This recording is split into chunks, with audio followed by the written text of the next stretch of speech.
por el tema de la vacunación. Eh, Son muchas más personas, no solamente personal médico, que reporta efectos secundarios, no solamente en Chile, sino que a lo largo y ancho del mundo. Y por lo menos en Chile nosotros pasamos hace un tiempo atrás, incluso 2 años atrás, una solicitud de un proyecto de resolución, donde pedíamos al Ejecutivo hacerse cargo de esto y hacerse cargo también a través de un fondo de compensación o de ayuda para quienes han quedado inhabilitados permanentemente. Hasta el momento nosotros no hemos escuchado ninguna respuesta al respecto. Y yo solamente hacer presente lo siguiente, porque las personas que se vacunaron en su momento lo hicieron bajo coacción. La vacunación, a pesar de que oficialmente era voluntaria, era obligatoria, por ejemplo, en el ejército. Era obligatoria en los servicios de salud. Era obligatoria para poder viajar, en muchos casos. Era obligatoria para poder participar de la vida social. Es decir, el Estado dijo que era voluntaria, pero sancionó a quienes no quisieron vacunarse. Y desde esa gente hay personas que han tenido secuelas. Esa gente tiene derecho a exigir del Estado una indemnización. Y tiene derecho a exigir del Estado una indemnización, entre otras cosas, porque no se cumplió con la ley de derechos del paciente. No se les informó sobre los efectos secundarios. De hecho, el último día del gobierno de Sebastián Piñera se publicó en el diario oficial el listado de efectos secundarios que tenía la vacuna. Nunca se informó en ningún centro de vacunación en Chile cuáles eran los efectos secundarios que habían informado las propias empresas farmacéuticas, que por lo demás eran mucho menores de las que realmente eran al final. Y por lo tanto se violaron una serie de normas, tanto del Código de Nuremberg como de otros instrumentos nacionales e internacionales al aplicar esta política. Puede que haya sido útil, del punto de vista utilitario, puede que haya sido bueno.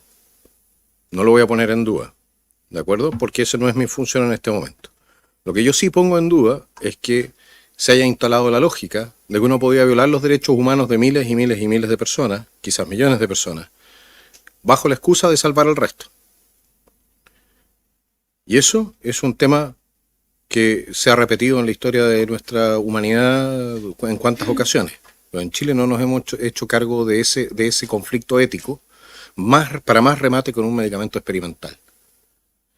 Entonces, creo que el punto que toca el diputado Palma es súper relevante y me parece que deberíamos en algún momento profundizarlo, no solamente hacer respecto de lo que usted ha solicitado. Yo creo que incluso necesitamos en algún momento una comisión investigadora que se haga cargo de analizar tanto los pros como los contras de toda la política que hubo en ese, no desde un punto de vista político partidista, sino que desde el punto de vista científico.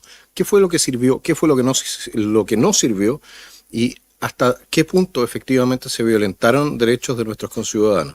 Porque el Estado le debe al ciudadano explicaciones, no al ciudadano al Estado. Muchas gracias, señor presidente. Mi pregunta es, ¿se presentaron recursos de protección en su momento en esta materia? Al tiro le doy la palabra. Uno, ¿qué pasó con eso? Porque muchas veces a través del recurso de protección efectivamente se ha logrado que se avance en alguna política pública. Ejemplo, VIH, ¿no es cierto? Uno. Dos, comisión investigadora. Siempre está la posibilidad de armarla. O sea, yo creo que lo que necesitamos son espacios que no se logra en una comisión, donde se acopie toda la información necesaria para ver qué recomendaciones se pueden hacer y cuáles de ellas les compete al Poder Legislativo. Entonces, yo los alentaría efectivamente a formar una comisión investigadora sobre el punto. Señora Presidenta, durante el periodo de la pandemia presenté 368 recursos de protección, créame.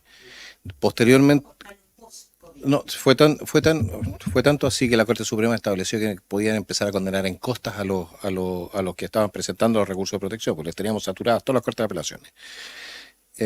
Eso respecto de ese punto. Post-COVID se han presentado recursos de protección, pero hay un problema que tiene la Corte. La Corte tiene el problema de poder probar. O sea, los pacientes, yo tengo O sea, claro, hay un problema para probar la causalidad y la mayoría de los informes que están llegando desde el extranjero están en otro idioma. La traducción, la mayoría de la gente que está secuelada, señora presidenta, es gente que no tiene recursos. Entonces no saben a quién acercarse tampoco en esa materia. Yo me acuerdo de una joven que ha tenido 16 o 17 años, que fue a verme a mi sede distrital. No se había puesto una de las vacunas que son más controvertidas, que son las con ARN, sino que la Sinovac. Había tenido algún tipo de inflamación a nivel cerebral, no sé si por el COVID o por la misma vacuna, no lo puedo establecer porque yo no soy el científico. Pero no tenía control, tenía 16 años y parecía que tuviese Parkinson. No tenía control sobre sus extremidades, no tenía control sobre su cuerpo.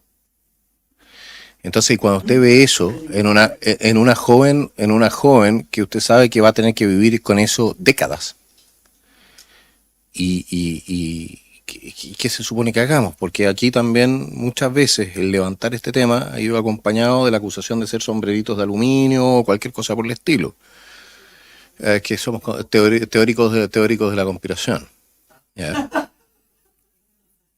bueno, sombreritos de aluminio, así le dicen. Ya, entonces el punto, sí, lo podrían considerar gracioso, pero esa información, Chile, es bien interesante, señora presidenta, porque Chile, todo el resto del mundo ya había levantado las cuarentenas y Chile estuvo un año más en cuarentena.